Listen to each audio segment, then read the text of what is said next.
সারদা মামলায় এবার নলিনী চিদম্বরমের বিরুদ্ধে চার্জশিট দিল ইডি। সারদা কর্ণধার সুদীপ্ত সেনের থেকে 1.5 কোটি টাকা নিয়েছেন চিদম্বরম পত্নী।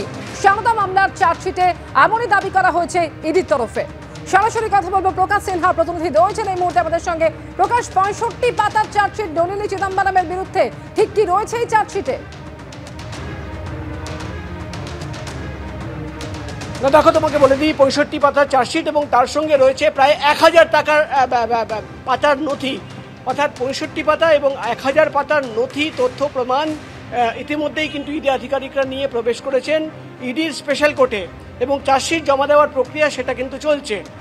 সব মিলে কিন্তু আজকে সারদা মামলায় নলিনী চিদম্বরম তার বিরুদ্ধে চার্জশিট জমা হচ্ছে এবং এই চার্জশিটে ইডির তরফে যেটা অভিযোগ আনা হচ্ছে যে সারদা কর্তা সুদীপ্ত সেনকে সাহায্য করার জন্য প্রোটেকশন মানি হিসেবে কিন্তু নলিনী চিদম্বরম প্রায় 1.5 কোটি টাকা নিয়েছিলেন, এমনই কিন্তু গুরুতর অভিযোগ এই চার্জশিটে ইডির তরফে আনা হচ্ছে। এবং তুমি জানো, কিছুদিন আগেই, কয়েক মাস আগে নলিনী চিদম্বরমের বেশ কিছু সম্পত্তি অ্যাটাচ করেছিলেন ইডি আধিকারিকরা।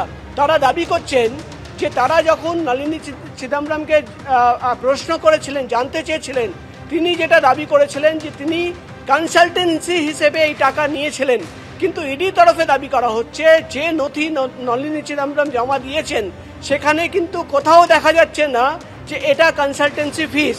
তাই তারা মনে করছেন যে সারদা কর্তা সুদীপ্ত সেনের কাছ থেকে তিনি সুদীপ্ত সেনকে সাহায্য করার জন্য এই টাকা নিয়েছিলেন, অর্থাৎ ইনডাইরেক্টলি তিনি কিন্তু প্রোটেকশন পাইয়ে দিয়েছেন। এবং তাই আজকে অভিযুক্ত হিসেবে নলিনী চিদম্বরম, যিনি তুমি জানো প্রাক্তন কেন্দ্রীয় মন্ত্রী পি চিদম্বরমের স্ত্রী, তার নামে কিন্তু চার্জশিট করা হলো।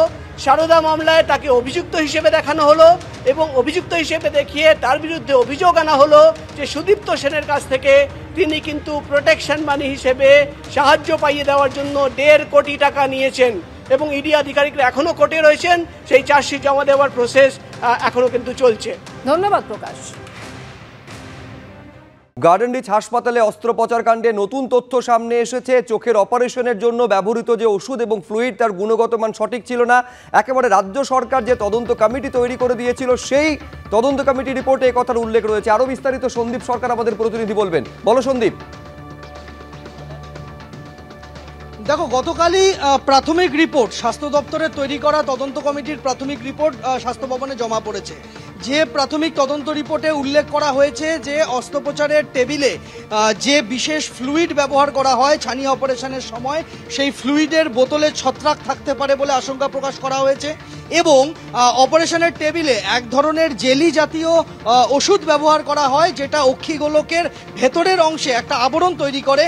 সেই জেলি জাতীয় ওষুধটি তার গুণমান নিয়ে সমস্যা থাকতে পারে। মূলত তদন্ত কমিটি এই দুটি বিষয়ের দিকে আঙুল তুলেছে। এখন সেই সমস্ত সরঞ্জাম, অপারেশন টেবিলে ব্যবহৃত ওষুধ বা ফ্লুইড, এই দুটি কিন্তু সরবরাহ করা হয় রাজ্য সরকারের সেন্ট্রাল মেডিকেল স্টোর, মৌলালির সেন্ট্রাল মেডিকেল স্টোর থেকে। এখন সেই সেন্ট্রাল মেডিকেল স্টোর থেকে যে ওষুধ সরবরাহ করা হয়েছিল তার গুণগত মান নিয়ে যখন প্রশ্ন উঠেছে, তাই আজকে সেন্ট্রাল মেডিকেল স্টোরের 4 সদস্যের প্রতিনিধি দল উচ্চ পর্যায়ের আধিকারিকের নেতৃত্বে তারা এসেছিলেন গার্ডেন রিচ সুপার স্পেশালিটি হাসপাতালে। তারা হাসপাতাল কর্তৃপক্ষের সঙ্গে কথা বলেন। যে ওষুধের কিছু অংশ এখনো বেঁচে রয়েছে, স্টোরে রয়েছে, তার নমুনা তারা সংগ্রহ করে নিয়ে যান এবং যে ওষুধ ব্যবহার করার পর এই কাণ্ড ঘটেছে বলে অভিযোগ, চোখে সংক্রমণ হয়েছে 16 জন রোগীর বলে অভিযোগ, সেই ওষুধের কিছু নমুনাও তারা নিয়ে যান। এর পাশাপাশি ধন্যবাদ।